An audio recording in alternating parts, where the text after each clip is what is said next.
அனைவருக்கும் வணக்கம். எல்லாம் எப்படி இருக்கீங்க? இன்னைக்கு வந்து சாமை அரிசியை வச்சு குழிப்பணியாரம் செய்ய போகிறேன். வாங்க எப்படி செய்யலான்னு பார்க்கலாம்.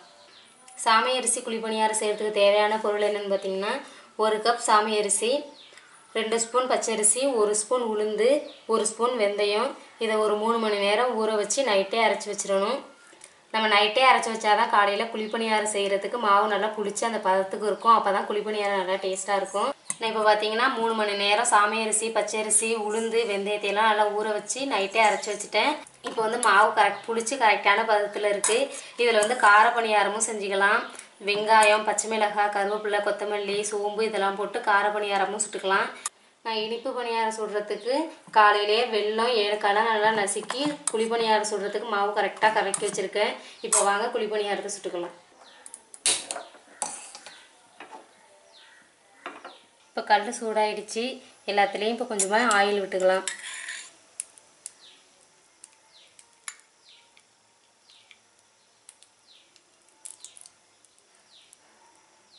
இப்போ நம்ம கலந்து வச்சுக்கிற மாவை வந்து ஒரு குழியாக விட்டுக்கலாம்.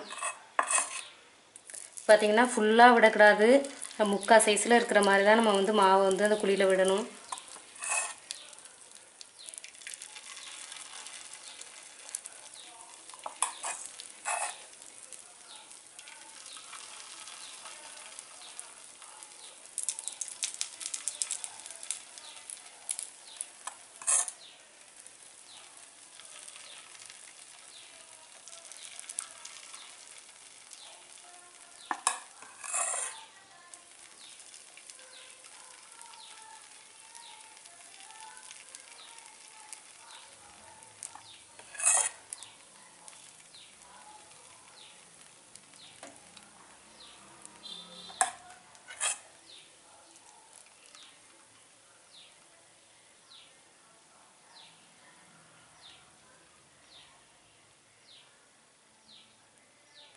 நம்ம மாவு ஊற்றினோன்னா உடனே திருப்பி விடக்கூடாது. நல்லா மேலே அந்த மாவெல்லாம் நல்லா வெந்ததுக்கப்புறம் தான் நம்ம குழிப்பணியாரத்தை திருப்பி விடணும். இப்போ வந்து குழிப்பணியாரத்தை திருப்பி விட்டுக்கலாம்.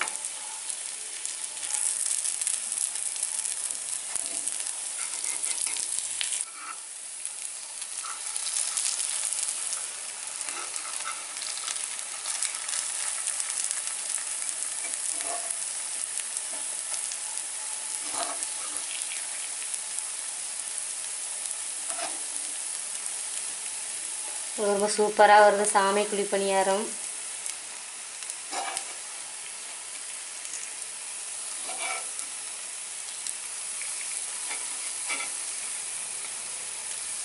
நல்லா 2 பக்கமும் குழிப்பணியாரம் சவந்து வரட்டும். அது வரைக்கும் அடுப்பை சிம்லேயே வச்சுக்கலாம். சாமை அரிசியில் பார்த்திங்கன்னா நிறைய மருத்துவ குணம் இருக்குது. நம்ம இப்போ அந்த அரிசியை பயன்படுத்துகிறதே இல்லை. சாமை அரிசியில் பார்த்திங்கன்னா நிறைய மருத்துவ குணம் இருக்குது. அதில் நிறைய இரும்பு சத்து இருக்குது. அதை விட காய்ச்சல் அடிக்கிறப்ப நம்ம நாக்கெல்லாம் பார்த்திங்கன்னா வறண்டு போய்டும். எதுவுமே சாப்பிட முடியாது. அந்த நேரத்தில் அந்த சாமை அரிசியில் கஞ்சி வச்சு சாப்பிட்டா ரொம்ப நல்லாயிருக்கும். அப்புறம் பார்த்திங்கன்னா சர்க்கரை நோயை வந்து சரியான அளவில் வச்சுருக்கும். மலச்சிக்கல் பிரச்சனை இருக்கிறவங்களும் அந்த சாமை அரிசியை வாங்கி சமைச்சு சாப்பிட்லாம்.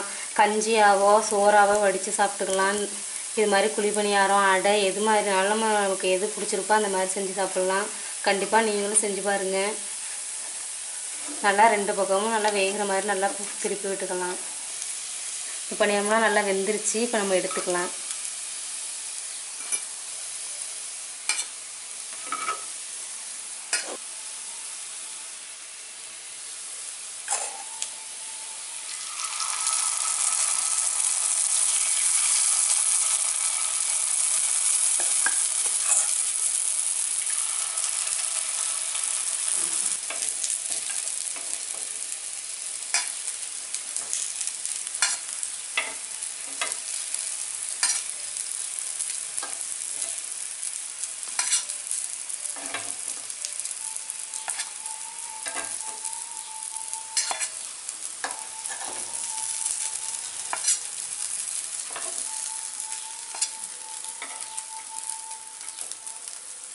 இப்போ எல்லா மாவையும் அதே மாதிரி நம்ம சுட்டு எடுத்துக்கலாம்.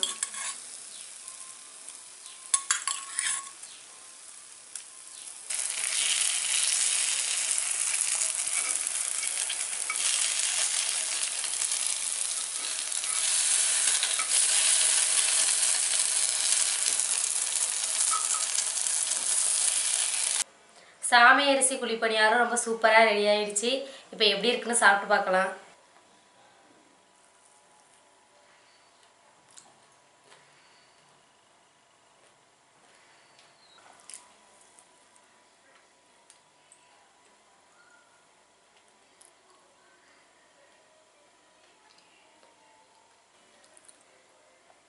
சாமை அரிசி குழிப்பணியாரம் ரொம்ப சூப்பராக இருக்குது.